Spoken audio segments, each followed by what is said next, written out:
Welcome to the Lubber's Hole. Now, one of the nice things about making the Lubber's Hole is that we get to meet other people making great podcasts of their own, whose passions and interests overlap with ours. And a little while ago, we got to know about the Cine-Files, a podcast that takes a different movie every week and breaks down what it tells us, how it was made, and what it all might mean. The hosts, Steve Morris and John Roker, do a fantastic job, and you might remember that Steve joined us for one of our Crossing the Line specials a few weeks back. So when it came time for the Cine-Files to delve into the movie Master and Commander Far Side of the World, we were honoured that they asked us to join them. Steve and John generously offered that we could share the show directly with Lubber's Hole listeners, so this week and next week we're going to do exactly that. Just to let you know, we do drop into lower deck English in one or two places, so this episode is probably best enjoyed not in front of the midshipmen. Apart from that, find a comfy seat, grab some popcorn, settle in, and enjoy the show. As you said, Mr. Allen, she is taking the war to the South Seas, and we are supposed to stop her. Sir, with respect, she's a vastly heavier ship. She's out of our class. She could be halfway to Cape Horn by the time we repaired and underway. Well then, there's not a moment to lose.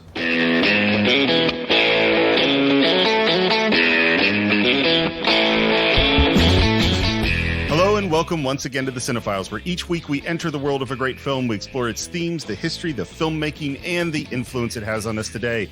My name is Steve Morris. I'm a filmmaker and directing instructor in Los Angeles, California. Hello, everyone. My name is John Roke. I'm a writer, producer, and host and VO artist here in San Diego, California, and very excited to be walking aboard this ship this week, the SS Cine-Files, to talk about this film, Master and Commander, with these two incredible guests of ours, Steve. I am too, but I'll tell you, there's been time that I've been nervous about podcasts because we were doing Citizen Kane or Lawrence of Arabia, and when we did The Godfather, where it's like, we got to do this right. This is really important. Well, this one, I'm kind of a little nervous for a different reason, which is that these are, without question, my favorite books. Yeah. I've read them over and over and over again. This is, of course, we're doing Master and Commander, The Far Side of the World, based on the Patrick O'Brian books. And so I think I'm usually pretty objective about the films that we talk about. And this one, it's really hard for me because I've read those books over and over again. And in fact, because of those books, we have some very, very special guests today, which is I was decided during the pandemic that I needed some comfort reading, like I was stressed out. There's a lot of stuff going on. And when I need comfort, I go back to Patrick O'Brian. And as I'm going through the series for what might have been my sixth time through those books, I went, man, I wish there was something like a companion, something I could find to listen to. And I went, wait a minute. There's podcasts on all sorts of TV shows. Maybe there is a Patrick O'Brian podcast on this series.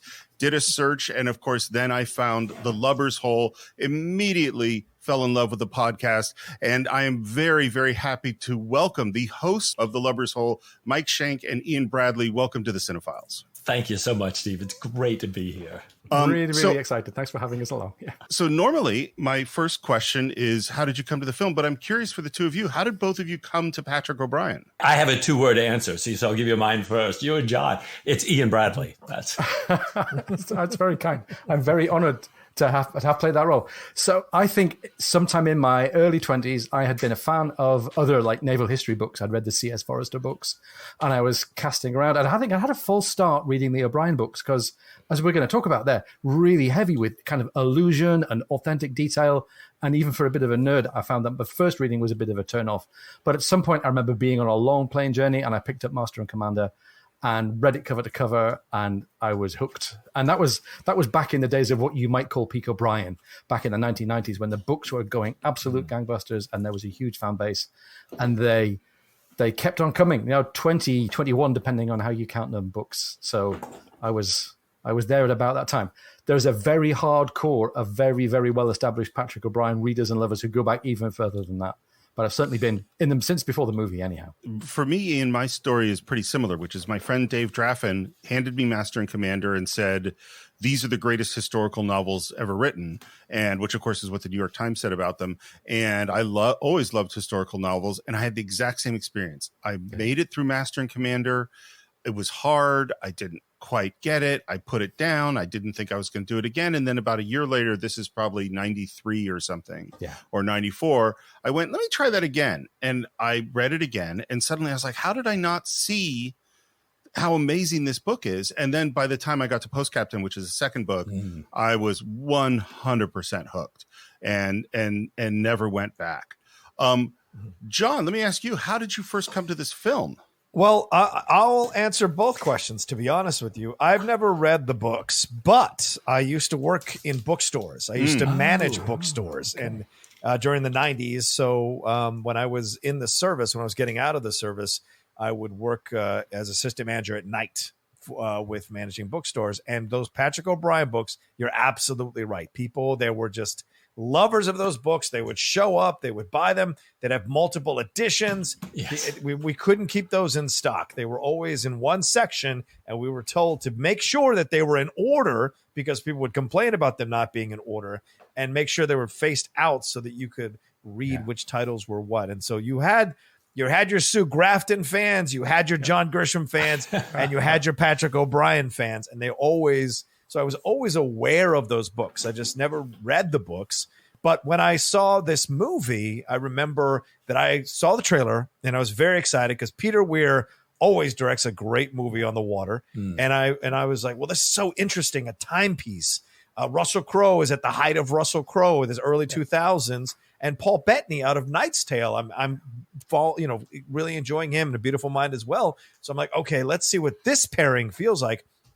And the trailer had so much scope to it that I just remember being like, I've got to go see this. And so I don't remember if I saw it with some of my friends or I saw it on my own, but I remember going to see the movie opening weekend because I wanted to savor and enjoy this film. And I've seen it multiple times since. It is an experience. You can't be on your phone. You can't be, messing around the internet on your computer. You have to really sit back and give yourself to the film because the film will not come to you. You have to come to this movie and be part of the crew and live and breathe through it. And as I watch it now, Steve and everyone else here, I just think of Star Trek so much more than ever. And especially watching Wrath of Khan again about 2 or 3 days ago before I watched this movie again for our show, I was like, this is all so similar. The Mutara Nebula is the fog. And, where's he coming from? Two-dimensional thinking. It's so similar. And obviously there's something inside of me that enjoys ship stuff, enjoys stuff on the water, and the ingenuity and the brilliance and the tactical brilliance of things like this. So the film really captures that. It is so crazy that you mentioned Star Trek because what I didn't say is the actual reason that I reached out to Ian and Mike is I'd listened to their first few episodes and more than once in talking about Jack and Stephen, Ian and Mike mentioned Kirk, Spock, and McCoy. And I had been having the same thought, which is that there's like a connection. I don't know that Patrick O'Brian ever watched Star Trek, but there seemed like a connection. And I had just started the Star Trek show. So that's why I emailed them because it just was like brought these two loves together. Yeah. And I'll say one thing, and it relates to that Kirk, Spock, and McCoy thing. I have come to believe that the characters of Jack and Stephen in the books is, I believe, the greatest friendship in the history of literature. I can't think, like there's Ron, Hermione, and Harry. There's Sherlock Holmes and Watson. There's the women in Little Women. There are a lot of good friendships, but I can't think of any that is so much a marriage. And it really, Kirk, Spock, and McCoy is one that's very similar of like, these are the most important relationships in these guys' lives.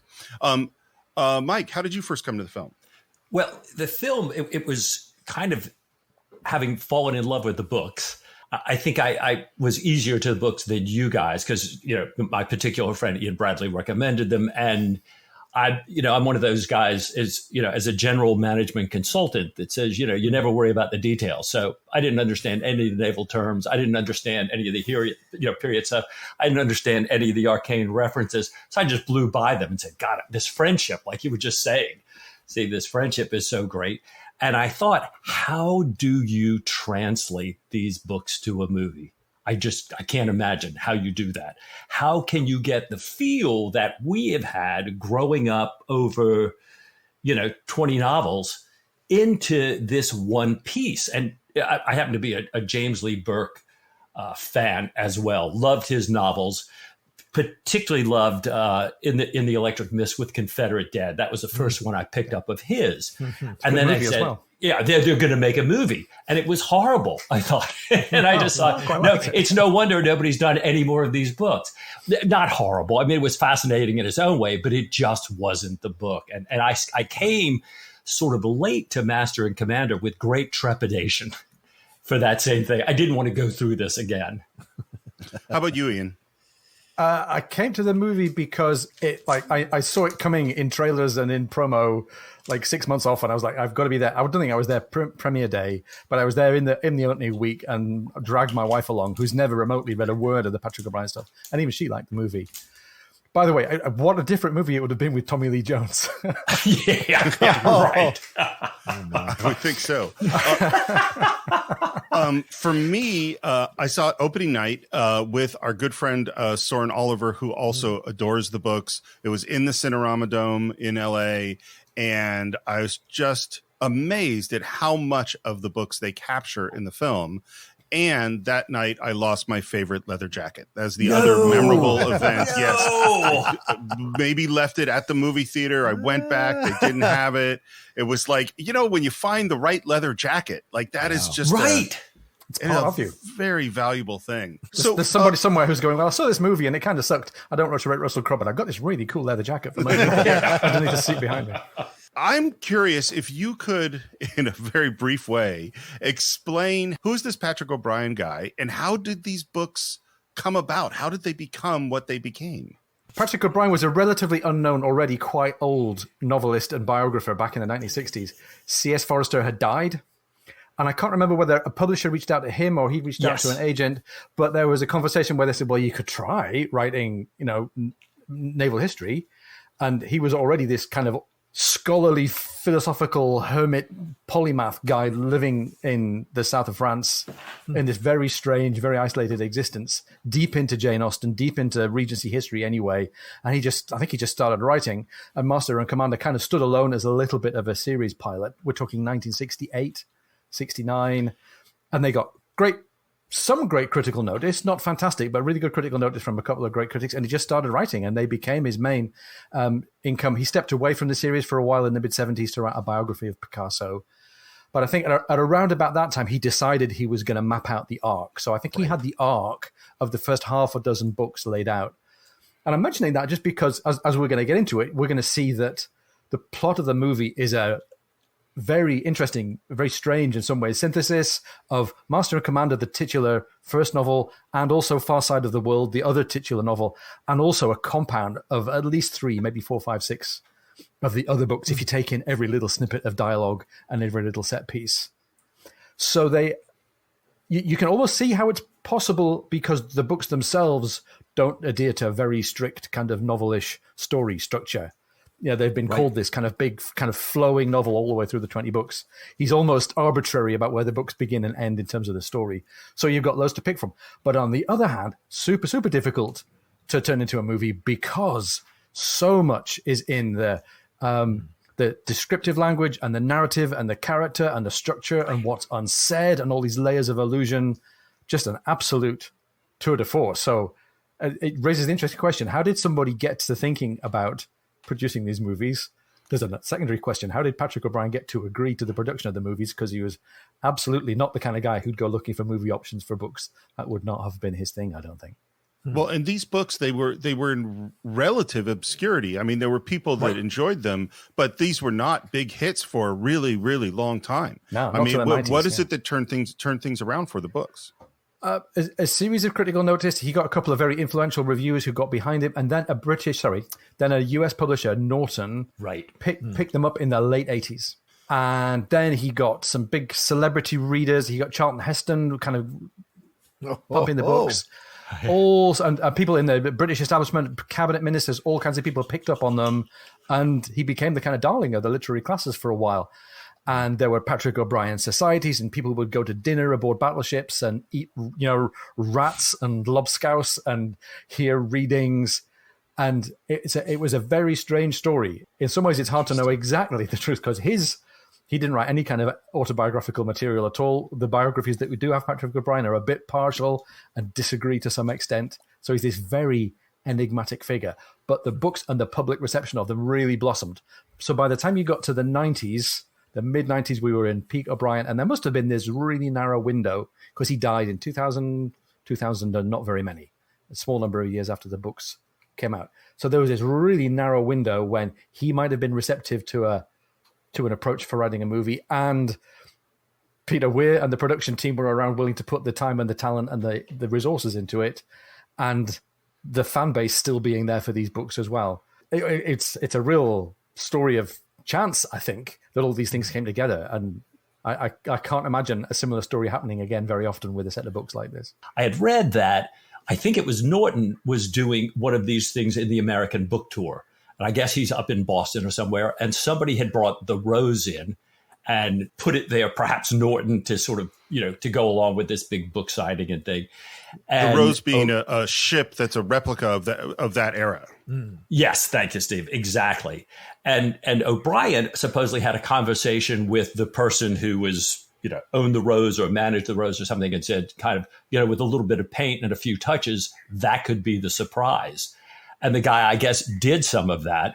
And that was what turned Brian's thinking around. When he saw the surprise, he went, wait a minute, maybe we could do a movie. And then that, it's kind of the talks began. It starts in terms of this production with a Fox executive, Tom Rothman, and he is obsessed with these books and really wants to make them happen. Right.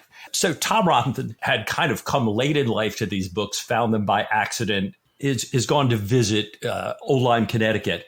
And it's, he said, a British weather weekend. It's all rain. He's got nothing to do. He's bored. He's at his father-in-law's, and he stumbles across this book, Master and Commander, in his library and reads it in the rain. And that's kind of the beginning of the magic. And he calls up Peter Weir and he says to Weir, look, I'm not going to pitch you a story. I'm going to give you a gift. And he gives Peter Weir a sword. And Weir looks at the sword and goes, O'Brien? And the guy says, yes. And of course, Peter Weir loved these books. And he said, no way, you can't do it. I've already turned this down a couple of times. You can't make it. There's no way to make this film. It's just, you can't capture these books. And Rothman says, listen, here, I want you to think about it. It's always good when the executive says, I want you to think about it. Do a little research, travel around England, look at some of the historical stuff, look at the Rose, and we'll see what you think. And of course, as soon as he started doing that research, he just got hooked. And the first thing that he said was, okay, if I do it, I am not going to start at the beginning. There's no way, because you can't get to the stuff that I want to get to if you start at the beginning. And so he said, I want to start in the middle. So here's his approach to writing this script is really, really interesting, because what he basically said was, this is a 5,000 page book. And so he read through the whole book again. And every time he saw something that he thought was interesting, he would photocopy it and color code it. And so what he did was he said, all the interesting dialogue, any dialogue that I like, photocopy that and put it in the dialogue folder. And so now there's a binder being built of dialogue. Anything about ship life, photocopy that. This is the ship life folder. Anything about sailing, photocopy that. That's in the sailing folder. Anything about natural philosophy and the Stephen stuff, that goes in that folder. And so what he did was he built up all of these stacks of all of the interesting things that he found in the book. And that all of this research, all of these little cards and pieces, that's what became the basis of the script. And the next thing he decided was, he said, I want to shoot the entire movie at sea. And he said, and so he starts watching Jaws and studying John Huston's Moby Dick to go like, these are guys that try to shoot stuff at sea. And very quickly, the studio and even Weir said, okay, that's going to be impossible. we cannot shoot it at sea. And so what they did was, it's basically 100 days on land is this shoot and 10 days at sea. He called up Rothman, when he finally agreed to do the movie and said, listen, I'll do it if you buy the Rose. And so, and the studio went, okay. And they bought that ship. And that's really the only real sailing ship they have is the Rose. Everything else is either a second ship that they built exactly the same, exactly to scale in Baja, California, that's in a big tank on a big gimbal. And then there's a model, and then there's CGI. So anytime you see two ships, they never had two ships because they couldn't build them. And then the big thing, of course, in order to finally get all the financing is you got to get a movie star. And they go after Russell Crowe. He loves Peter Weir. I mean, Russell Crowe was born in New Zealand, he lived much of his life in Australia. Peter Weir, the great Australian director. And he said, I absolutely want to work with Peter Weir. This sounds great. He got a copy of the script. He read the script, didn't like the script, said no. Then they wrote another version of the script, sent him the script, and he looked at it and went, no. And he kept walking away. Then they gave him the books. He read the books, and then he said yes. Wow. At the moment that all the blocks were sliding into place, the historical aspects of the production were being put together. And we were really fortunate to get a whole episode chatting to a guy called Gordon Lacko. And Gordon Lacko is the lead historical consultant on this movie and on a bunch of other movies like Greyhound and lots of other movies with naval and military history in them. I love that movie. And his day job, if you like, is running a company providing rigging and fitting out services for people operating period sailing ships. And he got faxed a rigging diagram and basically a blank check from the guy who operated the Rose. And he's like, hang on a second, this is a complete refit for this sailing ship. And this guy is not exactly famous for having loads of resources to splash the cash. And he said he turned it over in his mind. He called the guy back and said, who's making a Patrick O'Brien movie? And the guy was like, you can't tell anybody. You can't tell anybody. But he had it figured out. Would you like to get into the film? Sure. Yes. We start, as many historical movies start, with some text on screen explaining that it's April 1805. Napoleon is master of Europe. Only the British fleet stands before him. The oceans are now battlefields. And then we get this gorgeous top-down shot of the sea at night, and we see the ship coming into frame. And I remember being in the theater and just having this moment of like, oh my God, they really did do it. They did it, because it's so gorgeous the way this thing is filmed. Yeah. We see a big wide shot of the ship at sea, and we see more text that this is the HMS Surprise. It's a 28-gun ship, 197 souls. It's off the coast of Brazil, and that the ship has orders to hunt down the French privateer Acheron, sink, burn, or take her a prize. Mm-hmm. And everything we're going to see, they put so much time and effort into making everything perfectly accurate. Every rope is in the right place. Everything that they built, as we move into the ship and we see the sails, well, all the sails were correct for the period. We see the lanterns and the hammocks swinging, and we move through the below decks, and all of this is built to scale based on plans that they found that would have been the kind of ship that the Surprise was.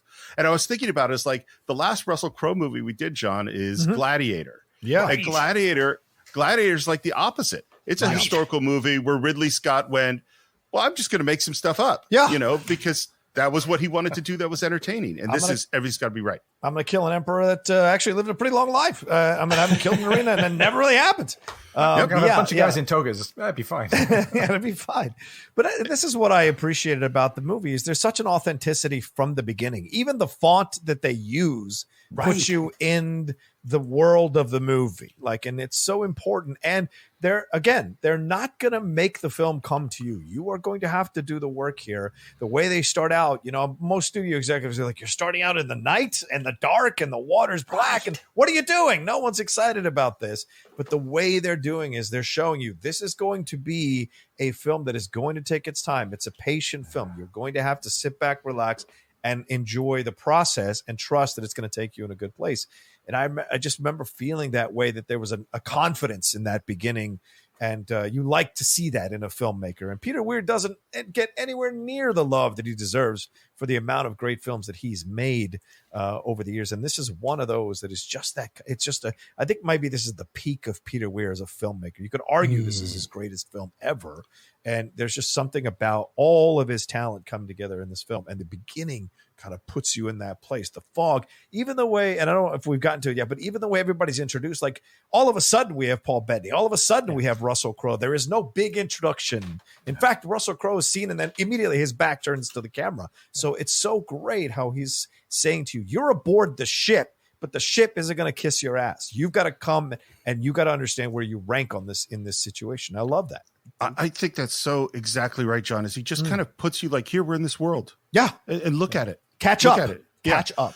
Yeah. Part of what he's doing is he wants to show the details. And one of the things that Peter Weir said is he said that he thought O'Brien's great strength was his prose. And I love this sentence. He says, when you adapt a book, you pick it up and all the words fall out. And you are left with just the skeleton and the characters. And then what he said is the challenge is to replace all of that beautiful prose with images that can equal them. Yeah. And that is what we're seeing, is you're seeing the images of the ship. And so without all of O'Brien's incredibly detailed description, you are still getting to know what this world is and being immersed in it. By the way, as we see guys walking around below decks, one of the things I think is really funny, they built all this to spec. So the height of the decks is exactly what they would have been in this era. Humans are about 5 or 6 inches taller average than the humans of that era. So everything is even. It was already cramped for Jack, to walk around in this space. And now it's really, really cramped. And like you say, we're not getting introduced front and center to the characters of the captain and the surgeon, Jack Aubrey and Stephen Maturin. We're actually getting acquainted with the ship and all of the people aboard. We get the crew, we get the guns that have their names written on them. And maybe this is nerdy. I think we're being set up to see that the boat and the crew are kind of like a character. And I think we're being invited to kind of sympathize a little bit with this character, because this character is going to have some relationships with Jack, especially. All of the major players in this kind of ensemble cast get some screen time in the first 3 or 4 minutes. Yeah. If you look back at it, you actually realize that they've all been there. We've seen Pullings, the first lieutenant. We've seen Killick. We've seen the bosun. We've seen the master. We've seen all of these other characters, and we haven't had to get to know them or hear dialogue from them yet. But this first moment, it's just like you'd landed in the middle of a family. It's like being at the breakfast table in a really chaotic family on a regular weekday morning. You think, what the heck is going on here? Well, and speaking of the breakfast table, it is morning, and we see getting some eggs from the chicken. We see Bondin, which is Billy Boyd. He's the coxswain who is really good at the movie. He is completely not who I picture as Bondin at all, not even remotely. But I like Billy Boyd a lot. That's not a criticism of him. We see men climbing up in the rigging. By the way, 27 miles of rope.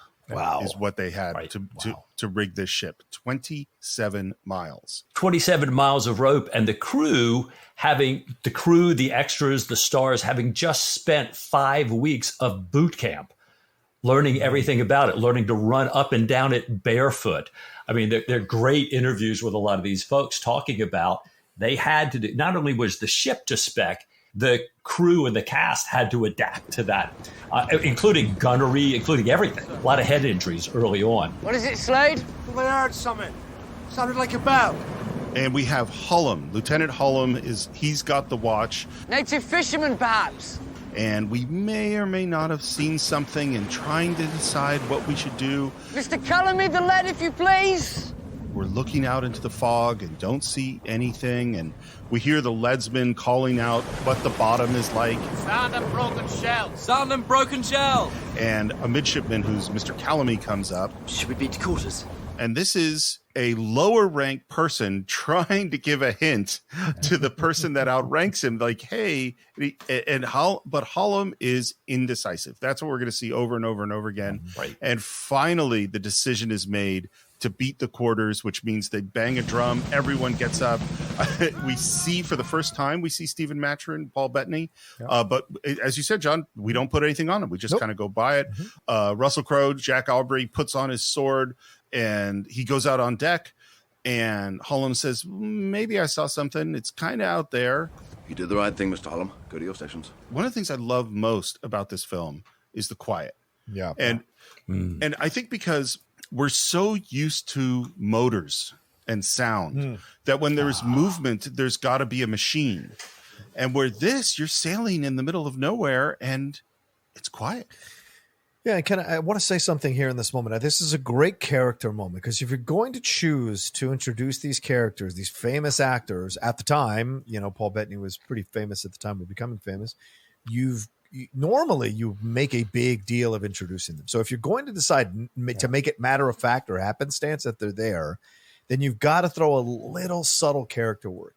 And there's a great moment where Russell, as the captain, Jack Aubrey, he is looking at the guy. The guy can't seem to tell him yes or no, his subordinate, whether he says, I think I saw something, blah, blah, blah. So he's just like, okay, all right, maybe this is not real. But then he pauses. After everyone's left his side, he pauses for a moment as if he either smells or hears wood creaking in the water. Yes. And that's a great character moment because in that moment, as the audience, you go, oh, this guy's otherworldly. This guy's got ESP as a captain. This is why he's a captain.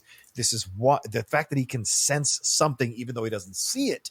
It's his instincts, right? And this is what makes a great captain. Kirk has those all through Star Trek moments, So when you have that moment, you're just like immediately you're like, okay, I'm cool with this. This is awesome.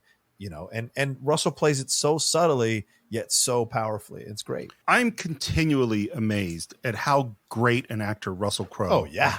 Yeah. And it's so because he's this weird thing of like what he looks like, particularly in this era, is just this masculine action hero type guy. And yet you see him, in this decade play roles that are all over the place. And there's so much, as you say, John, there's so much subtlety in this performance. He's always subverting the expectation of the size. Like even in LA Confidential, right? He's a dumb brute, but he's also sensitive. And you don't expect that. And Gladiator, the same thing, right? He's this massive guy, but they put him through hell. Yet in these moments, he's able to figure out and then, has the ultimate sacrifice. Even Beautiful Mind, a guy this size going through the things he's going through, you don't expect it. So you're right, Steve. This is Russell Crowe at his finest as an actor, but he's always good. He's always bringing you something, except when he sings. But other than that, he's great. and he's peering out into the fog, and then there is suddenly a flash of light. Down! All hands down! And I think this is the other reason that we start off so slowly and silently and just in the mood of this place, because now suddenly we're in the midst of battle, and it is terrifying. And again, we've never seen a battle like this. Right? The cannonballs coming in, the woods splintering, the chaos, the vulnerability, the people getting wounded, and it comes just entirely out of nowhere. We were just saying before that Russell Crowe's really great at parts where expectations get undercut. And I think that means O'Brien is really great material for Russell Crowe because O'Brien's a master of like the undercut and the anticlimax and the kind of sleight of hand of taking your expectation into a different place. But this is not a battle like we would have expected. You would have thought that there might be kind of, drums and trumpets and Russell Crowe kind of raises his sword and goes rah, rah, rah. But his first order is everybody get down. The first thing that we have to do is not run out the guns and fire at the pesky French. We have to take damage. We have to just watch as the ship is and the people take these terrible injuries and blows from this ship that's out in the fog. It's not like a battle scene of any kind that you've seen anyplace else. Okay, I know we've already made a bunch of Star Trek references, but it just occurred to me that this you can't go straight to Kobayashi Maru. That's not allowed. I'm sorry. No. It's Wrath of Khan. It's Kirk with his shields down, getting hit by the Reliant. Because it's this totally unexpected. Right. He's caught with his britches down, which is what Kirk says. And what we find out is that this is a much bigger, much heavier ship. It's got bigger guns, thicker sides, but Jack is never panicked. Right. Sir Alan, come up on the wind. On the wind, sir. Lay me alongside a pistol shot. And I love too, by the way, that Jack puts on his hat because, and this is something that's throughout the books, is that sometimes when you go into battle, you put on your best clothes. Unless Killick makes you do otherwise. That's right. That's right. And then we see, which I love this details, we see tattooed on someone's hands, hold fast. Yeah. And this is the character of Joe Place. Yeah. We see Killick, who's the Captain Stewart. And I think he, as much as I don't think Billy Boyd is well cast as Bondin, Killick is perfect. Oh, he's brilliant. Steve, you mentioned the hold fast with Joe Place. And I was fascinated by you have all these things one after another here. Jack has just walked by this young midshipman, Williamson, who is crouched on the quarterdeck. He's scared. And Jack picks him up, kind of lifts this midshipman up and says, we always stand tall on the quarterdeck. And Jack walks on, doesn't make a big deal of it.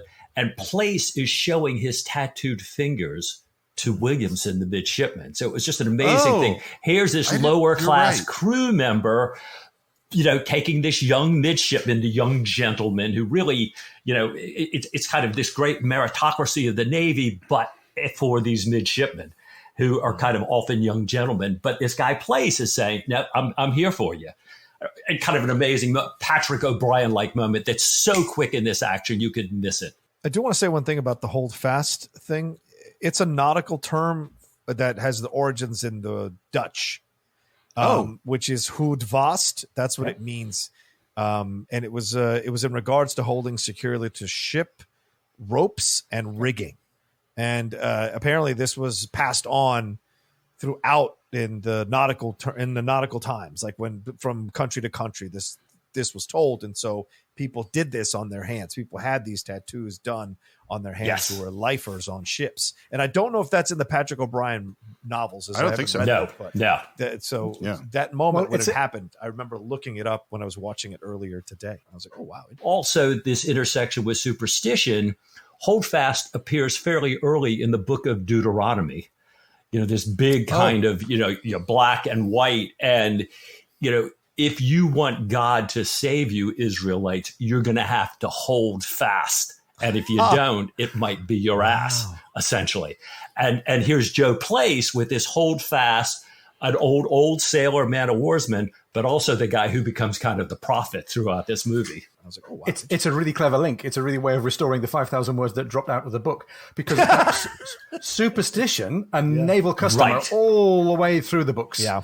There's a really almost kind of metaphysical thing about superstitions, the superstitions that the upper class officers have and the superstitions that the crew have. We're going to get loads more of these superstition kind of beats in the movie as we go along. Right. And this is the first one. Nowhere in any of the books does anybody have a holdfast tattoo on their knuckles, but it was for sure exactly an authentic naval thing to do. And it just raises the point that seamen hang on to traditions and customs and they pass them along, and he's trying to share them with the young kid. Yeah. And by the way, this is also a first glimpse into the theme of, young people, children at war in the Navy, which is a big thing for O'Brien as well. It's another thing that they've put into the movie that very, very cleverly weaves in something that O'Brien cares about and writes about really brilliantly.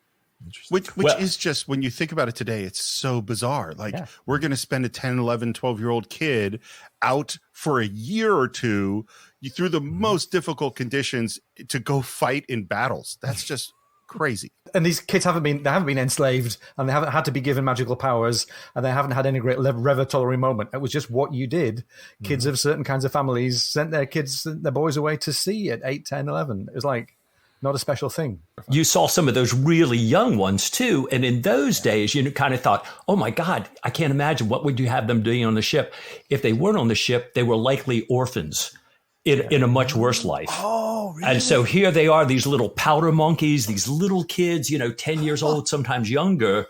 The cast talks about that. The youngsters in the cast, they said, everybody apparently was given all these documents about the times. And they said, we found we were like the kids of that time because we were working really hard to make the movie, but we also found ourselves spontaneously playing. And we also played at the games that they played at while we were on this replica of the ship. You know what's so interesting to me about this conversation is that we just spent 10 minutes on, 8 letters or something. Right. But what's so interesting about it is that that's what Patrick O'Brien is that when you read those books, like you read the book through the first time, you're like, oh, this was this cool story about these guys. We went on this adventure. And then when you read it through the second time, you go, oh, wait, this line is referencing something that's going to happen 2 books from now. That there's all these tiny details that is impossible to see, plus all of these literary and historical and philosophical references that are going on where you kind of, and I've listened to you guys wrestle with this on the podcast was Patrick O'Brien doing that on purpose to like make me think about this thing, or am I making this up? Or am I just adding to it? But it's that kind of a thing. And we get our next glimpse of Stephen. And one of the things about these battles is they are brutal. And Stephen, as the ship's surgeon, is just standing in blood, so much blood that he asked them to throw sand on the ground because he's slipping in it. Here's just what I find really funny is the prop guys, of course, you got to get some fake blood. And the prop guys go, you know what? Peter Weir's never used a lot of blood. We don't need a lot of blood. So they bought 4 gallons for the whole movie. They used 3 gallons in one day. Wow. That's how much blood is in this film. Wow. And now we see the ships firing broadside to broadside. And again, there's only one ship. All of this is done with composites, and there's so much special effects here. And like, for instance, when the cannons hit the ships and you see all those splinters going everywhere, is what they did is they'd have a live squib, and then they'd add extra debris in the air, they'd add the fog, they'd add all this stuff. And so they're continually plussing the images to make them feel more visceral, more realistic. And we see a kid with a splinter wound in his arm. This is our first glimpse of Lord Blakeney, which is played by Max Purkis. And he becomes a really, really important character. And then Jack gets hit. And I love that the sound goes subjective just for a moment. The ringing in the ears thing, it's great. It's a great combination of the way it's shot, the sound, and Russell Crowe's performance. Of you see him pull it back together and go back to being the captain. And what we hear is that they've shot the rudder away. And that is really, really, really bad. And we see men at the chain pumps, which is they're pumping water out of the ship, which again, there's so many things that is like, well, that's something that happens all the time in Patrick O'Brien. Yeah. And then we put some boats over the side because we're going to try to pull the ship into a fog bank. And can you imagine, like, you're under fire, someone's shooting cannons at you, you got to go down in a ship and row with all your strength just trying to get this big ship hidden in the fog. There's a very slight inconsistency here, which is that the Acheron appears to have wind in her sails and is tooling along quite nicely, and the surprise is in a flat calm, which is why they need to pull into the fog bank. But, you know, it must be so hard to keep track of all that. Oh, yeah. When you're making a film. Oh, yeah. I thought there was another Patrick O'Brien moment right in the midst of this, too, because right before Jack gets hit, right before he finds out the rudder's shot away, and they're fish in a barrel, as Alan says, he's just spotted the name of the enemy ship. Acheron, one of the rivers of hell, which means river of woe or river of pain. So you see this through the telescope, and then bam, every card that's dealt to you right after that is all pain and woe. Oh, Lucky Jack being his nickname. Yes. And this is one of many things that I think would never happen in the book, is that people would not, the crew never called Lucky Jack where he could hear it to his face. No, that just would never, ever happen. That would never happen because there's so much. And this is what's hard. It's same with Mr. Allen saying we're fish in the barrel. Fish in the barrel. Is that right? Nobody would say these things because the books are so subtle and it's all very British and nobody's expressing themselves. Clearly it's all formal and all internal. And this is how, but Peter Weir's got to get the information out, Yeah. He's got to make us understand it. And we don't have the advantage of Patrick O'Brien's prose. And we finally get into the fog and we have gotten away. Fog, brilliant choice because A, it lets us work the CGI compositing thing reasonably successfully. B, it does all of this it sets this kind of air of mystery. And also, by the way, you get this beautiful, beautiful light. I mean, I'm not a cinematographer, but everything about the ship-to-ship actions and all the kind of wide shots of the ships is just gorgeous. It's got all these beautiful tones, and it's lit like the crew looks so like they're in an oil painting. Interestingly, one of the consultants on the movie is a guy called Jeff Hunt. And Jeff Hunt was the oil painter who painted the most famous of the sets of cover art. And I've got to wonder if there was something about having Jeff Hunt around that got them to the place where they can get this very painterly look. It's not all the way through the movie, but I think especially in the ship-to-ship actions and especially some of the shots of sky, it looks like a Turner painting. Well, I know certainly that Peter Weir studied a bunch of paintings and had a bunch of paintings, both from the period and other paintings as reference. Yeah. And while I'm very curious why they brought Jeff Hunt on, I'm also Peter Weir's got a ridiculously good eye. Yeah. It's not like it's not like he hasn't made absolutely stunning movies before this. That's fair. That's fair. So, what's the butcher's bill? 9 dead, 27 wounded. I just want to point out at the beginning of this movie, we heard there are 197 people on this boat, which means 5% of them just got killed. And about 1/6 of them are wounded. Right. You know, those kinds of numbers that would be a disaster today. I mean, that 5% killed, incident. We never hear anything like that. It would be an absolute, but that's what the reality was for these people. And Jack goes to talk to Lord Blakeney, who's being very brave about his broken arm. And then Stephen says, let me take a look at that brow. And suddenly Jack remembers that actually he got hurt. Yeah. And by the way, speaking about the blood, for many, many minutes in the movie's timeline, many hours after the battle, everybody's still bloody. They sit down to dinner later on, and they're all still wearing clothes with bloody cuffs and wounds. They're at sea in the early 19th century, and they have salt water to wash in. Of course, they don't all have freshly laundered pressed linen. They're messy and bloody and grimy, for hours after the battle. It's a really, really nice touch, and I can well understand. And now we get what is really our first piece of actual dialogue. Damn, he was good. He came out of nowhere, hit us with a full broadside, cut across our tail and took out our rudder. He only slipped away because of the fog. Quite fortunate, really. He may have had the weather gauge, but we had the weather gods. Which is just to say they got really lucky. Right. And then when Stephen says, I have no idea precisely what it is you're talking about, but he did seem to come off rather well.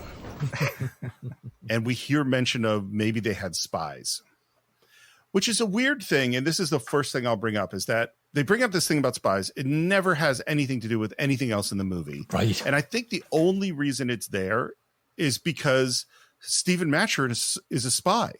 That's part of what the stories of the books are. Spoiler alert for people who haven't read them, but he has this entire double life, and he is as exciting and adventurous and brilliant as Jack in his own right, as one of the great spies, fighting against Napoleon. But that's just a part of his character that's just not in this movie. So here's the thing. At that moment where Paul Bettany says the French have their spies, as do we, I've got two reactions, and you can flip a coin and pick one of the reactions. One reaction is, I'm an O'Brien fan, and I know that Stephen Maturin is a spy, and I know that they've just planted that little thing there for me to have a little knowing smile, and I lean in and I go, yeah, Stephen Maturin, the spy. Oh, great work. That's reaction number one. Reaction number two is, are you fucking kidding me? This is the most badass, tortured soul, Napoleon-hating espionage master in the history of literature. This is the guy who defeated the Spanish treasure ships, got the French out of Mauritius, and bludgeoned 2 agents to death with a stone phallus in a Boston hotel room. And all he gets to say is, we have some spies too. And as a fan of the books, like you said, I lose objectivity. Well, this is the thing about this movie as opposed to the books. The books is without question an equal partnership. Yeah. They are both stars. Yeah. And in fact, you probably spend, I'm sure someone's measured it, you spend more time in Steven's head than you do in Jack's. Oh, easily. Because he's the introspective intellectual one. So he's the one who's always observing things. And this movie has a movie star, and the star of the film is Captain Jack. And Stephen is a supporting character. Yeah. And this is what's hard for me. I think it's such a well-made movie, but I also am like, no, just like you say, Ian, it's like Stephen is the most remarkable character. And mostly he's not in this film. He's a shadow of himself. Well, we do get a little nod to his brilliance here. If he knew we were looking for him, he could have easily stood to sea and pass well clear. Well, then perhaps he was looking for us. And this is a brilliant, I think, Maturin insight, that's very book-worthy. And then we get into a discussion with the other officers about this ship that has clearly really, really thick hulls because our shots wouldn't penetrate. It has an advantage in firepower. And as they're talking about, he had the weather gauge. And Stephen asks, what is that weather gauge thing? Which is, again, explaining nautical terms to Stephen is something that happens over and over again in the book. And basically what it is if you have the weather gauge, the wind is to your advantage and you get to choose where the battle happens and how it happens. And if you don't, you're at the mercy of the other ship. I like that the guy serving them gives him a look like, Jesus Christ. Yes. How many times we got to explain this to you? I dig that. I love, once again, there's little moments of hierarchy in the ship. And although you are ranked higher than me, I have more experience than you on the sea. It's just so interesting to see these interplays throughout that are subtle. Well, and this is, of all the crew members, Killick is the one they nail. His grumpy, grumbling, slightly insubordinateness. There's great things in the books where, like, even though, Jack and Stephen, Jack obviously outranks Killick by 1,000,000 degrees, but they're both scared of him. Right. Yeah. And he bullies them into doing all sorts of things they don't want to do. Even in this scene, Jack starts to describe it by writing it in ink on the tablecloth. And Killick says, "Not on the cloth." And Jack, pulls his pen back up. And then we talk about, well, this is the modern kind of ship. This is the new sort of frigate that we're going to be fighting. And then Stephen, not realizing really whose feelings he's going to hurt, says, By comparison, the Surprise is a somewhat aged man of war. That's like insulting Jack's wife. You know what I mean? Yeah. Like, Jack loves this ship the way that Kirk loves the Enterprise. Would you call me an aged man of war, Doctor? The Surprise is not old. No one would call her old. She's a bluff bow, lovely lines. She's a fine seabird. Weatherly, stiff, and fast. Very fast if she's well handled. No, she's not old. She's in her prime. What is the shot? Is that the shot of the, for lack of to the toilet or the bathroom? Is that the shot when he's looking at that thing that's all it's shot up around through that hole? Is it the head? I don't know. I think it's a busted gun port or something. I don't think it's the captain's head. We do get a shot later on of the seamen's heads, which we'll talk about when we get there. Right. But, And then we get into this question. Mr. Lamb is confident with basic repairs we can get home as we are. We're not going home. And they're going, look, we need a port to refit. The Acheron is still looking for us. Sir, with respect, she's a vastly heavier ship. She's out of our class. And this is, again, something I don't think would ever happen in the books. Nobody questions Jack's orders like this. No. Maybe Stephen. But even Stephen wouldn't. First of all, he would never speak on nautical terms because he doesn't know anything. Yeah. And he wouldn't be direct, and he wouldn't do it publicly. No, absolutely not. And now we're back with Blakeney. Old Joe told me that when you die, they stitch you up in your hammock with the last stitch through your nose, just to make sure you're not asleep. And of course, what we don't know, but we're about to find out, is that he's about to have his arm amputated. Yeah. And so he could very well be someone who is sewn up into his hammock. It's a lovely bit. I mean, to borrow your term, guys, it's a plant that has 2 or 3 payoffs. There's some payoffs that come later, and there's that payoff right there. It's setting us up to think, well, what's going to happen next? We see Blakeney being carried in to have his arm amputated, and he's like waxy pale. Yes. And for a moment, I remember the first time, is the kid dead? And it's a really great little bit of showing, not telling. As we kind of think, well, what's going to happen to Blakeney? Is he in danger of death? And then we see this terrible kind of grey face of his, and then we get into the sequence of him having surgery, which is just really touching. It is, and Paul Bettany plays this so well, so gently, and it's so brutal. He's got some laudanum, which is like an opiate, and that numbs the pain, but you can't knock anybody out. And so this kid has to sit there while his arm is sawed off. And by the way, Peter Weir resisted Paul Bettany because Paul Bettany had been in Beautiful Mind with Russell Crowe. And he also felt that Stephen was the book's most fascinating character. And Paul Bettany was brought in, did a screen test, and Weir went, yeah, okay, this is the guy. I've never seen a braver patient. And now what we see is the repairs of the ship. And one thing we see as we're going through the repairs is one of the crewmen point out that Jack carved something into the mast when he was on the ship as a midshipman. He's known this ship man and boy. He says there's enough of his blood in the woodwork for the ship to almost be a relation. And that is certainly true in the books. Jack's connection to the Surprise is a deep, deep, deep connection. And now one of the things we heard in the sickbay was that Joe Place, the guy with the holdfast tattoos on his hands, has a depressed fracture of his skull. And now we cut to a shot of the crew standing around in a circle in deep silence, watching something. Their faces, the faces of these crew is just remarkable. And one of the things Peter Weir said is he said, I want the whole world I want every single kind of face. Wow. And so the casting directors, they went to like local bars, they went to the military bases, they went to factories, and they just were looking for faces that come from, older, younger, craggy people that have lived life. Yeah. Weir said, I want Marines, drunks, thieves. That's who he wants this crew to be. And he said, and I love this line, he said, we should love them for their faults. That's great. Jesus, that's great. So his brains, Doctor? No, that's just dried blood. Those are his brains. And this is where we hear a little bit more about Stephen, that he's not just a ship surgeon, that he's actually a full physician, and that he'd charge you a lot of money to do this kind of thing if you're trying to do it on land. Apart from the fact that, by the way, from the O'Brien book nerd point of view, it's great. It's dead on point. This happened in the books. It's all based on primary research that O'Brien did. So this kind of trepanning would really have been a thing. So it scores max points for the authenticity bit. I want to give a shout out for the sound. Same thing for the amputation scene. But when these surgeries, there's another one coming later in the movie as well. And did they get nominated, or did they win the Oscar for best sound or best sound editing? You're right, they did. Yeah, and like the sound of the machine, the instrument cutting the bone in the skull, and the kind of very slight kind of gristly, gloopy noises as they're doing the surgery. It's really cool, and it really puts you right there. And you're clearly fascinated. You're part of this rogues gallery of crew members, all kind of gazing on at this horrifying operation just taking place. In this scene too, they're talking. You see Stephen as a great doctor, but we also hear Bondin talk about him as a naturalist for the first time.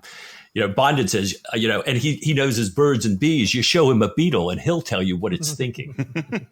One of the things that was difficult about this shoot is that if we were on land, well, then you only have to call enough cast members that you needed for that scene. But because we're out at sea and everybody is packed together on this ship, pretty much every single actor and every single background person had to be there for every single day. And that meant massive amounts of hair, makeup, costumes, false teeth, all sorts of stuff that they had to do every single day of the shoot.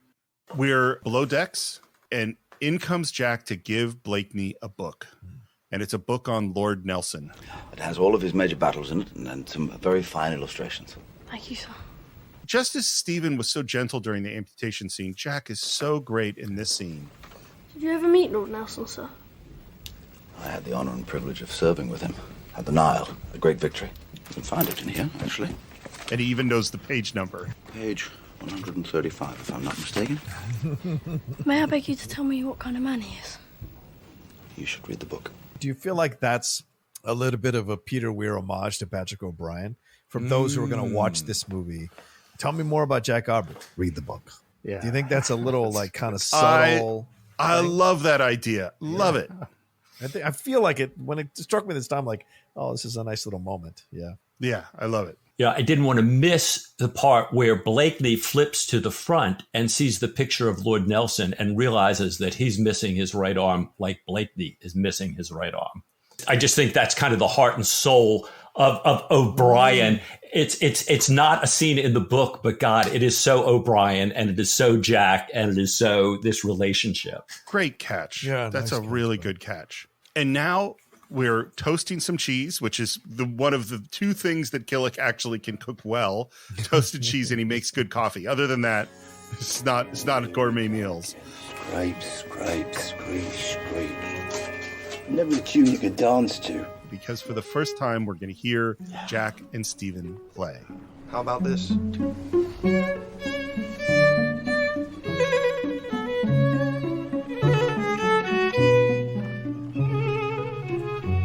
For a movie that's famous for its scoring and for the soundtrack, it's taken a lot of getting here.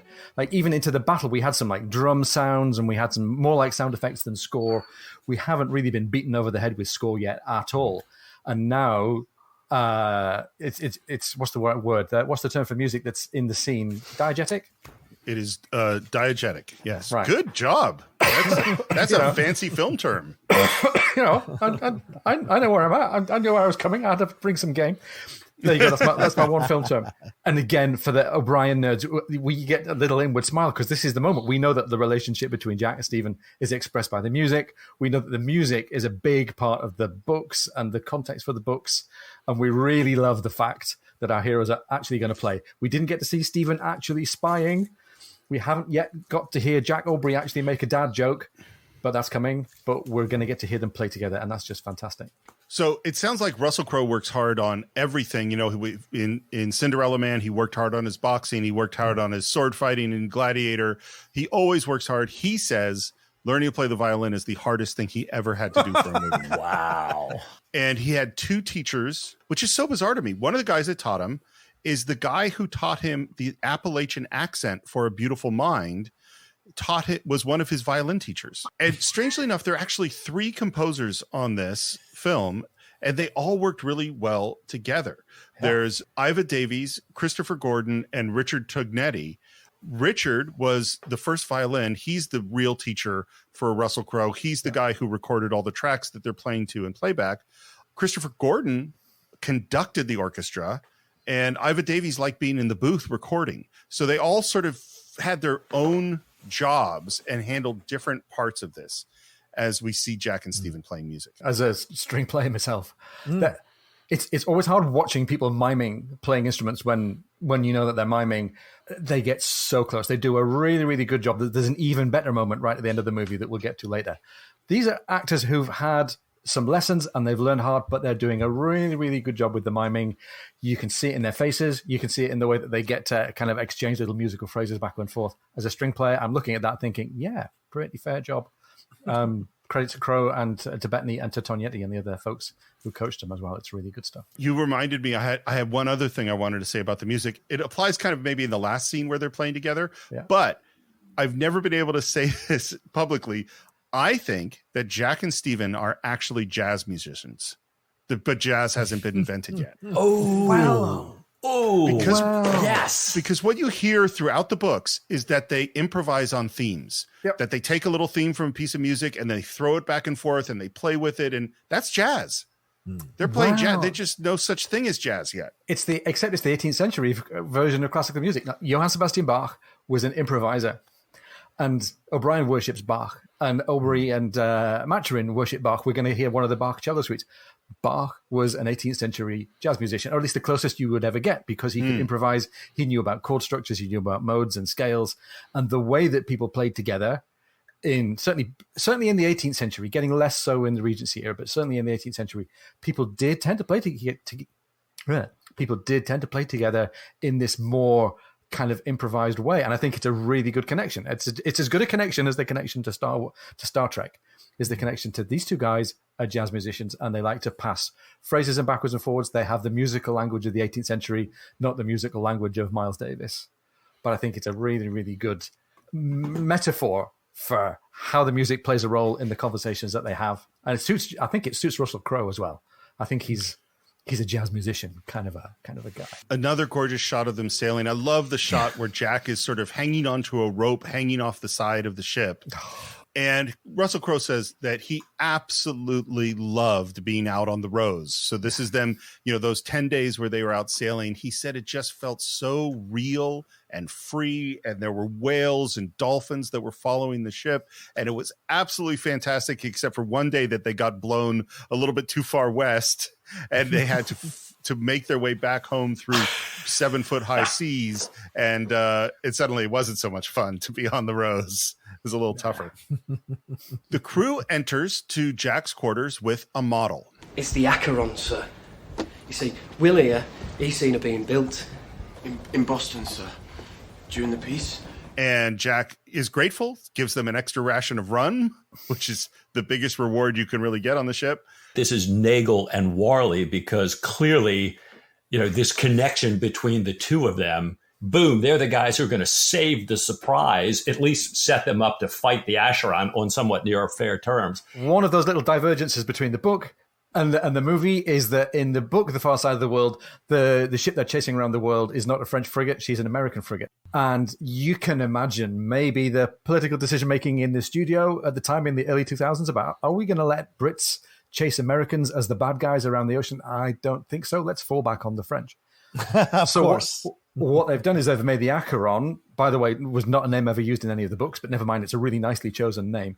The Acheron herself the CG model is taken from the USS Constitution, who's still afloat in Boston Harbor. Wow. The USS Constitution was one of this generation of modern American frigates.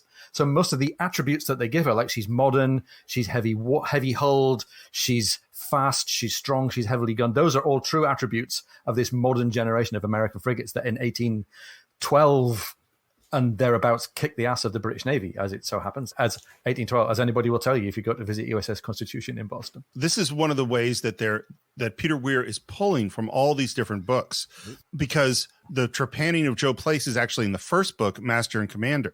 The ship in Far Side of the World is the Norfolk, but the Norfolk doesn't surprise the surprise. They're actually chasing it throughout the book, trying to catch it.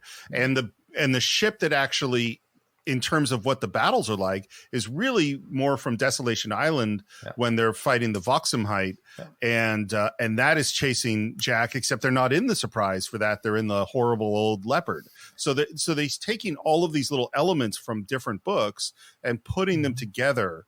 I like what I think, Ian, it was you that said, O'Brien, it's not like he sits with real classical novel structure. They're always just sort of these events. Yeah. And one of the things that's so amazing and so frustrating about O'Brien is he basically almost never gives you what you want. Nah. You always feel like I'm building up to this big confrontation, but no, the book's going to go somewhere completely different. And you're like, oh, I guess that's not going to happen. Right. It's always surprising. And once again, in this scene with the officers, we have Alan arguing that we can't fight the ship.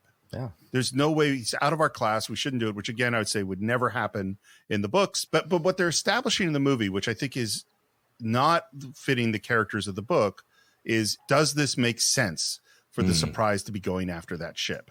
Why is Jack doing this? We're seeing some native people in canoes, and we're making trades and getting ready to head out. And there's just a very, very brief moment where Jack sort of makes eye contact with a girl. And it's of course the only women we see in this movie, and you're on a boat for a couple of years and suddenly you see a pretty girl, it'll have an effect. I just love that as Jack has got this sort of moment of mental and emotional infidelity, in the background we hear the bosun hollering at somebody else, put that woman down. This is His Majesty's Navy, not a floating bordello. And Jack, with that in the background, sort of looks at her one last time and then walks off. And I thought that was a fabulous kind of juxtaposition of these two conversations in this little scene, which kind of alludes to Jack's predisposition in this area in the books. Let's have dinner. Gentlemen, to wives and to sweethearts. Wives and sweethearts. May they never meet. At these dinners, one of the things that happened a lot was there was a lot of drinking, and everybody is a bit soused, I think, at this table. Just a little. And someone asks Jack again about Lord Nelson. Did you meet him, sir? And this is a story it's right out of the book. He leaned across the table and looked me straight in the eye, and he said, "Aubrey, may I trouble you for the salt?" I've always tried to say it exactly as he did. I love the way Jack plays it, because he knows it's a ridiculous thing to remember. The second time he told me a story about how someone offered him a boat cloak on a cold night. And he said no, he didn't need it. His zeal for king and country kept him warm. And you see Stephen react to this. Stephen's eye roll is great, isn't it? I know it sounds absurd, and were it from another man, you would cry out, "Oh, what pitiful stuff," and dismiss it as mere enthusiasm. But with Nelson, you felt your heart glow. Again, that's right out of the books. And it's a great Russell Crowe moment as well. There's some moments when he's speaking the O'Brien dialogue, and I think I'd like it if he was a bit more British and tripping and bouncy and lilting with the dialogue. But there are some moments where he really inhabits it, and it's a lovely moment. It's a bit of dialogue that has to sound like you're being sincerely insincere, if you know what I mean. And he's clearly Pullings is right there with him. Stephen Maturin rolls his eyes, but we're going to find out that he doesn't care for this kind of stuff anyway. But it's a real moment. You think the role of Nelson as a hero is something that Jack really, really wants to follow. He really wants to be like Nelson to the crew. Well, then he would seem to be the exception to the rule that authority corrupts. And we hear this line, which is quoted from Nelson all the time, which is, he said, When in battle, never mind maneuvers, always go straight at him. One thing I find very strange in the books is Jack never goes straight at him. That he's this brilliant tactician. Yeah. Even though we hear this quote that his hero said, Jack's all about maneuvers. Yeah. That is what he does. That's what makes him such a great captain. Do you see those two weevils, Doctor? I do. Which would you choose? This is right out of the book. Yeah. It's word for word. Neither. There's not a scrap of difference between them. They're the same species of Curculio. If you had to choose, if you were forced to make a choice, if there was no other response If you're going to push me, I would choose the right-hand weevil. It has significant advantage in both length and breadth. Jack hits the table and says, There, I have you. You're completely dished. Do you not know that in the service, one must always choose the lesser of two weevils? So ridiculous, so ridiculous. It's such a dad joke, isn't it? What's so great, and this is one of the things I think Russell Crowe nails about Jack's character, is Jack has a silly sense of humor, and when he laughs with his whole everything. He loves to laugh so much, and even people who don't think it's funny, like Stephen, can't help but love Jack when he's laughing. We're on deck, and just as the officers are having their dinner and their entertainment down below, up on deck, the men are dancing and singing. Joe Place is standing there. He still hasn't spoken, and then he says, "No tiger, and no giveth away." And they go, "Doctor, he spoke." And then the men burst into a song. They start singing "Farewell and Adieu to You, Fair Spanish Ladies." Yeah. Which, of course, I can't not think of Quinn in Jaws. Yeah, Quentin. Oh, of course. Yeah. I'd forgotten about Quinn. Oh, that's a great spot. And he could have been in this movie if he'd stuck around, couldn't he? Oh, yeah. He would. I'm trying to cast him. I'm not quite sure who he would be. And then a very strange thing happens. All the men are singing together, and then there's this other voice that comes in, a beautiful, soft voice, and the men stop singing, and we see that as Hollum, our indecisive lieutenant. We hope in a short time to see you again. It's a weird moment because his singing doesn't seem like it was welcome.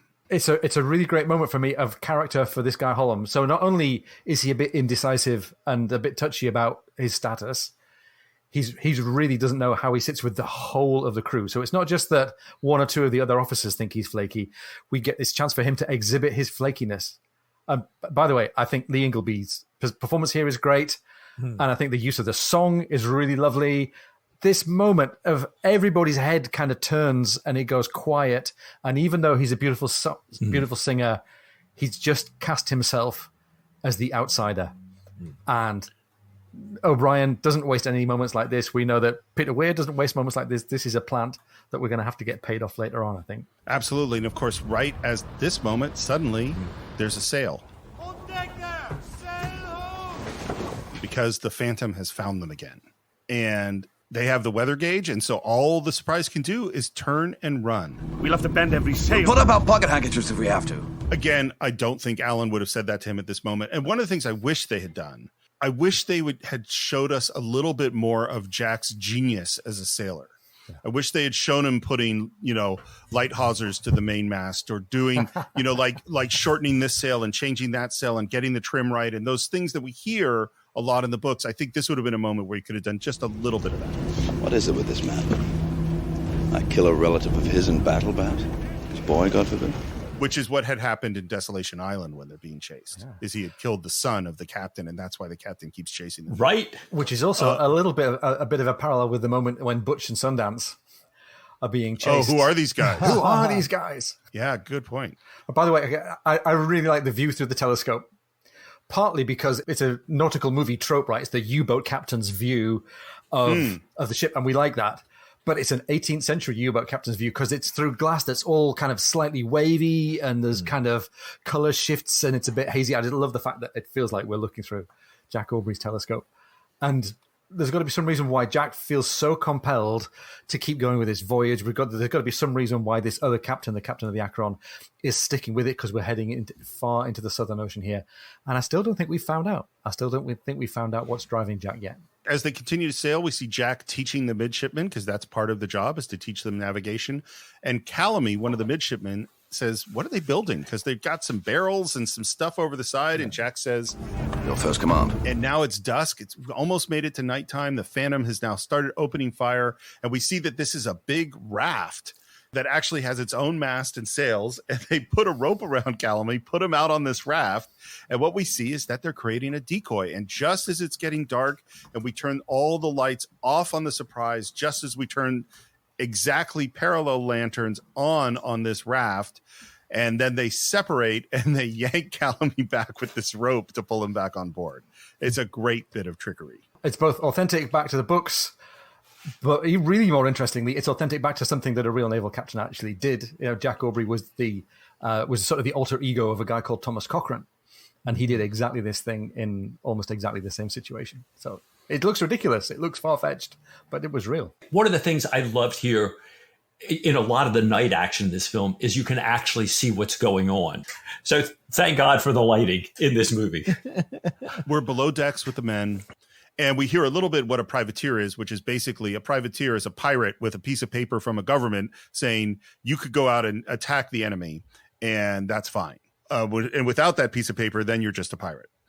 And what that means is this ship probably is worth a lot of money, because it's probably taken out a bunch of British whalers, which means if we take that ship, we get prize money, because one of the big motivations for the Navy is if they take a ship, they get a lot of the money, and the money even gets split down to every single crew member. Even the little kids get a little bit of money from taking a prize. I just thought it was interesting in the midst of this discussion. It almost seems like there's a team Lucky Jack and a team Phantom that, are sort of debating back and forth here about what's going on and what to do, because part of the team Lucky Jack is, hey, there's this great prize. We're going to get her. We're going to have lots of money.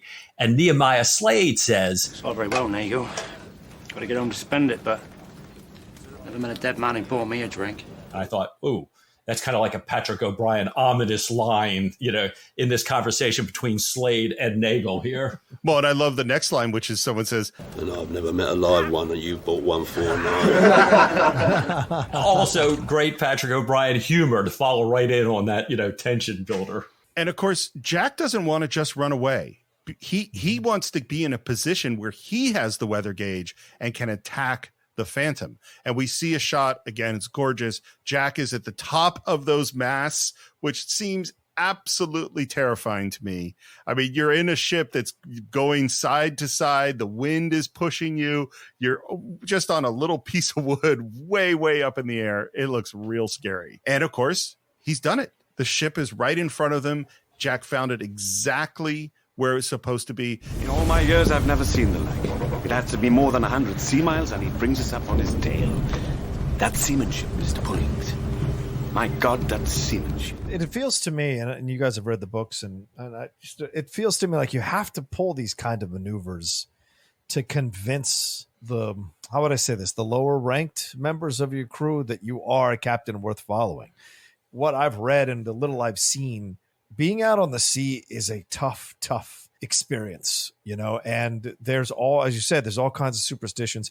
You can look at this akin to battle, having served in the military myself, there's all kinds of superstitions. There are coolers, there are people you think that are bad luck. There's all kinds of that stuff that comes up in conversations, and it takes a life on its own. And we see this in the movie, but also your captain or your person in charge has to constantly prove to you in these little subtle ways or kind of really overt ways that they are somehow smarter than you, tactically more brilliant than you, more capable than you, so you can keep following them because you're bred to be able to fight. You're bred to be able to handle the situation. And here on the sea, I'm sure all these people that are veterans I've seen it all. And so you've got to keep wowing to keep their loyalty to you. And so when Jack does this, it's a great little moment where it's like, brilliant tactician. He's just like this kind of wonder that they feel honored to serve with him, as he did serving the captain in the Nile, so it's that kind of situation. I'm so glad you brought this up, because I think one of the great things about Patrick O'Brian is that these books are just a manual of leadership. And Jack is such a great leader, and there's so much, and you hear his thought process in his explanation and his teaching other officers. And one of the things he talks about a lot is that the officers have to be competent. Yes. That a crew will not follow officers that they can't believe in. And they know that Jack can do it all because he's shown it over and over again. Yeah. And the other thing that's interesting, I wasn't sure when to bring this up. So, Mike, you mentioned how much training everyone went through. Well, one of the things they did in the training is that they all had T-shirts of different colors, and those T-shirts were their ranks. And so during the training, they had to behave as they were supposed to by rank. And one of the things that meant was that the officers had to know more than the crew, because they theoretically had to be able to teach the crew. And Russell Crowe he did two things. One is he arranged for every single one of them to get a badge and a sewing kit. And everybody had to show up the next day having sewed their badge on. And then Russell Crowe showed up an hour early to every training session, so that by the time anybody else showed up, he was a teacher. And I just love that. I love that commitment. And I love, and he was trying to be a real leader on the set, which it sounds like he really was. When we had our chat with Gord Larko, he had exactly the same story to tell of Crowe just occupying the status of the leader of these people, not just as a sort of momentary kind of actorly trick, but he'd really worked himself to the position where for the crew in character and for the crew aboard the ship, he was Jack Aubrey. And it really shows, the investment that he put into that really pays off in the way that they all respond to him and the way he carries himself. It's really great. And the wind favours us this time. Don't count your eggs before they're in the pudding, Mr. Calloway. Okay. We have to talk just a minute about what are called Aubreyisms. Oh, good. Which is Jack Aubrey is incapable of saying a saying correctly. He always gets it wrong. And often when Stephen is there, he plays along, but in a way that makes fun of Jack, because Stephen is so unbelievably witty. And I want to read a couple of them to you of Aubreyisms. Jack says, "They have chosen their cake and must lie in it." Stephen replies, "You mean they cannot have their bed and eat it?" And Jack says, No, that's not quite it neither. I mean, I wish you would not confuse my mind, Stephen. Here's another one. "You and Martin may say what you like," said Jack, "but there are two ends to every pudding." "I should be the last to deny it," said Stephen. "If a pudding starts, clearly it must end. The human mind is incapable of grasping infinity, and an endless pudding passes our conception." And then another one is, Jack says, "Perhaps you could tell him to judge the pudding by its fruit."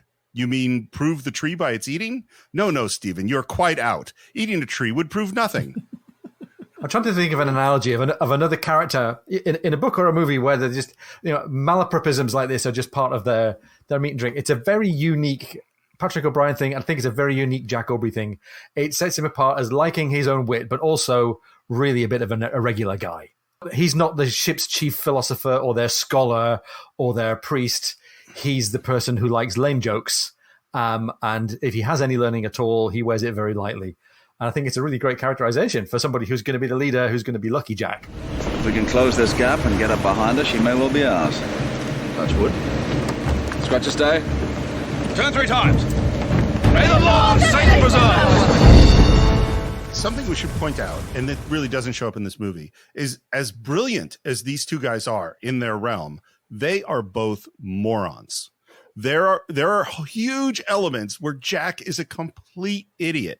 And the same is true of Stephen. Stephen on the ship he's one of the most brilliant people in the world, but he still can't figure out which side is port and which is starboard. And that's part of what makes these characters, their flaws are part of what makes them so lovable. At some point, maybe when we get to wrapping up, when we finally get done, we get to make our pitch, I guess, to listeners to the podcast to say, you should check out the books. And there's pitch point number 1. The humor, the relationship between these two principal characters and all of the wit and all of the humor is something it's just on the surface in the movie, and it's acres deep in the books. So if we get the chance to make our pitch, there you go. There's paragraph 1. I would like to push back on something you just said, Steve. What are their flaws? What is Stephen's flaw? What is Stephen's flaw? Oh, Yeah, there's so many flaws. Right. Oh, really? Okay. I mean, well, in addition to being a opium and coca addict. Okay, fair. That's separate. Yeah, totally. He is desperately in love with this woman. It's one of the things that goes on through in the books. Even though he's this brilliant person who really knows himself, he puts himself through absolute torture for this woman. He also has very little understanding of certain social conventions, particularly in the naval world. Like he will stumble into doing things that are really awkward. Like in Post Captain, Jack is it's called a jobbing captain. So he shows up to take over someone's ship temporarily, and he invites Stephen to come with him. And Jack is very nervous because he's a young captain and he wants to make a good impression on this great ship. Yeah. Stephen shows up in like a onesie because he thinks it's more comfortable, and bringing several beehives and like 1 million bees because he's a naturalist. Yes. And now Jack is like, what are you doing? Like, you brought all these. He's like, oh, don't worry about the bees. And he just lets them out in the main cabin. And now there are millions of bees everywhere. Like, there's so much more to Stephen's character. Yeah. And you can see why. I don't think you can criticize Peter Weir and the scriptwriters and say they missed something important, because they had to make a choice to make a movie out of this, and that meant generating a hero, and that hero was absolutely going to be Jack Aubrey. But we end up with a version of Stephen Maturin that's real shallow, I think, compared to what's in the books. Well, and that's a fascinating thing, because to me, I think their relationship is so rich in the movie and so connected and so like honest, and it's a rarity when you see this kind of relationship pop up in a film like this. So to me, because I haven't read the books, I think they nailed what they were going for in this relationship, and 100%. That Stephen is one of these people that won't be bullied by Jack, that won't be kind of run over by Jack and because Russell can access that gear and it's there with Jack. He does his own thing, and then he kind of forces Jack to kind of look at it from a different point of view later on in the movie, right? He kind of expands his perspective a little bit in how he's approaching things. So in that way, they both give and take from each other, because I think Jack also kind of calls Stephen out on a couple of things himself, which he has to take a look at, and which is the earmark of a great friendship, being able to call each other out and then being able to concede the points or see the other person's point of view and let that affect you and change you. So, yeah. I'm so happy to hear you say that. Part of me wants to say that it's way more. There's way more. It's way deeper. I'm sure. It's way more complex, way more intricate in the novels. And fanboys from the world of the novels, like Steve and me, we can sit there going, "Well, yeah, it's pretty good, but they haven't really got." And like Steve, you said, we lack objectivity here. By the standards of any movie I've seen, this is a really interesting and complex and mature friendship, and I'm so glad that it stands out to somebody who's not a Patrick O'Brien fanboy. Well, I think nerddom is everywhere. That's not my Batman. That's not my Spider-Man. That's not my Steven. Yeah, exactly. It's irrelevant. Nerddom is always functioning with anything you read, any character, any series, any fiction. You always are like, that's not my blow. You can even go nonfiction. That's not my Abraham Lincoln. You can go through so many facets. So, those things are relative throughout, but, obviously read the books, because I'm sure there are people who watch Misery who are like, that's not my character from the Kathy Bates plays and stuff like that. So you just never know. But that's good to know, actually, that there's more to mine in this relationship in the books. I think John put his finger on it, that relationship is the heart of the books. That is what, if I never knew a thing about anything nautical, anything historical, even if I didn't like Jane Austen, I loved these two guys and their relationship and the way they have similar kinds of relationships at different levels throughout it, all over, that even the secondary characters are fascinating and the relationships are fascinating. And the movie does some of that. So, John, for you not to have read the books and to have picked that up makes me say, yeah, Peter Weir, you done good. Everybody did good. Yeah, and I want to add one last thing, and maybe that's why Peter Weir was okay to cast these two guys, because he understood he wasn't going to be able to put the kind of depth into Stephen that you see in the books. Yeah. So why not have this already established relationship from A Beautiful Mind come in? Yeah. That way, I'm shortcutting to the audience has already seen A Beautiful Mind. It's an Oscar-winning picture, and they already can connect these guys as friends and go forward with that. It does the work for you, and you, Steve, that as a director, sometimes the casting can do the work for you. So, yeah. That's a really great point. We're heading into a storm. This sequence is absolutely remarkable. There are 150 shots in it. 90 of them are effect shots. Wow. They're using all the tools in the trade, including there was a period ship that was sailing around the Horn called the Endeavor. This is just as an experiment, as an adventure. And the studio found out about it, and Peter Weir said, let's put a film crew on them. And a lot of the actual storm footage was from a huge storm, in what Jack would call the high southern latitudes. And so it's real footage. And what's happening in this is that we have our guys on the ship, on the gimbal, in a tank where they're just getting pummeled with water. Absolutely brutal. Then you have a 1/6 size model of the Surprise, and they're putting people digitally on the rigging, and they're hitting that with water, but they're shooting it in slow motion. So when you shoot a model, you always shoot it in slow motion because of gravity, basically. Because you can tell what size something is by how fast something drops. So a smaller thing, something would drop really quickly. And so it's like, no, so you slow everything down. But the problem is water molecules. They're of a specific size. And so they look too big. And so they're also doing all these tricks like using blowing hot air through them and different chemicals and all these things to try to make the size of the water droplets more correct. Cool. And then this is going to ILM and Asylum, who did all the CGI, and they also have created a digital version of the ship. And what's really hard is, first of all, they have to, we have those 27 miles of ropes. Well, they have to create all of them digitally, and they have to match exactly where everything is on the ship. So we have these shots that are composited together.